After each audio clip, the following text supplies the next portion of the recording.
Prinsip-prinsip yang bisa dikembangkan dalam mengimplementasikan pendidikan multikultural di sekolah. Pendidikan multikultural adalah sebuah bentuk pendidikan yang menerapkan strategi dan konsep pendidikan yang berbasis pada pemanfaatan keragaman yang ada di masyarakat, khususnya yang ada pada siswa seperti keragaman etnis, budaya, bahasa, agama, status sosial, gender, kemampuan, umur, dan ras. Strategi ini bertujuan untuk meningkatkan kesadaran siswa agar selalu berperilaku humanis, pluralis, dan demokratis.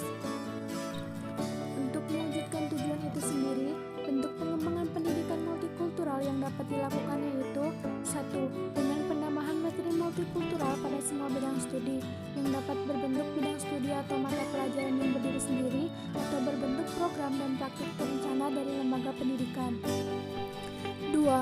Pada wilayah kerja sekolah, pendidikan multikultural dapat berupa: pertama, suatu kurikulum yang berhubungan dengan pengalaman kelompok etnis; kedua, suatu program yang mencakup pengalaman multikultural; dan yang ketiga, suatu total school reform, upaya yang didesain untuk meningkatkan keadilan pendidikan bagi kelompok budaya. Selanjutnya, ada 3 prinsip penyusunan program pendidikan multikultural. 1. Pendidikan multikultural didasarkan kepada pedagogik baru, yaitu pedagogik yang berdasarkan kesetaraan manusia. Pedagogik kesetaraan bukan hanya mengakui hak asasi manusia, tetapi juga hak kelompok manusia, kelompok suku bangsa, kelompok bangsa untuk hidup berdasarkan kebudayaannya sendiri. Ada kesetaraan individu, antar budaya, antar bangsa, antar agama. Pedagogik kesetaraan berpangkal kepada pandangan mengenai kesetaraan martabat manusia.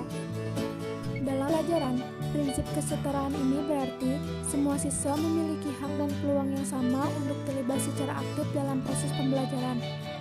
Pendidik perlu memastikan keterlibatan setiap individu siswa dalam proses tersebut, dan jangan sampai terjadi dominasi oleh seseorang atau sekelompok orang atas yang lainnya. Perlu disadari juga bahwa dengan latar belakang dan sifat individu yang berbeda, masing-masing siswa punya preferensi tersendiri untuk melibatkan dirinya dalam sebuah kelompok. Ada siswa yang cenderung aktif, agresif, dan dominan. Ada juga yang cenderung pasif, mengalah, dan mengikuti. Disinilah peran guru menjadi sangat penting untuk memastikan bahwa masing-masing siswa sadar akan kesetaraan mereka sebagai peserta didik. 2. Pendidikan multikultural ditujukan pada terwujudnya manusia yang berbudaya.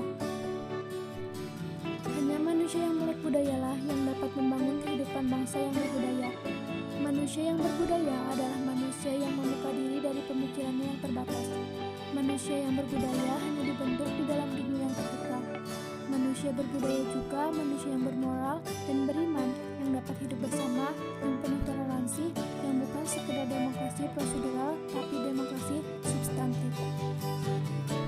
Sekolah sendiri harus menjadi laboratorium budaya multikultural. Budaya multikultural adalah budaya yang didasarkan atas konsep multikulturalisme, di mana sekumpulan populasi terdiri atas anggota yang memiliki latar belakang yang berbeda. Budaya multikultur diawali dengan adanya pengakuan terhadap budaya-budaya yang berbeda dan tidak menjadikan sebuah kultur menjadi dominasi atas yang lain. Pengakuan tersebut diiringi dengan sikap-sikap lainnya seperti toleransi, empati, dan apresiasi. Prinsip yang ketiga yaitu prinsip globalisasi budaya. Globalisasi budaya adalah penyebaran gagasan, makna, dan nilai ke seluruh dunia dengan cara tertentu untuk memperluas dan mempererat hubungan sosial. Globalisasi kebudayaan ditandai dengan besarnya kemajuan teknologi, produk multinasional, dan perluasan budaya populer. Kemudian, budaya handphone, internet, dan e-commerce sudah menggejala secara global. Tantangan implementasi pendidikan multikultural di sekolah yaitu kurangnya kesadaran peserta didik dalam berperilaku baik, minimnya dukungan orang tua peserta didik, kurangnya media nyata di sekitar, tidak adanya gambar-gambar penuhnya implementasi nilai-nilai multikultural, dan sulitnya menentukan waktu untuk sosialisasi nilai-nilai multikultural dari pakar yang berasal dari luar sekolah untuk semua peserta didik.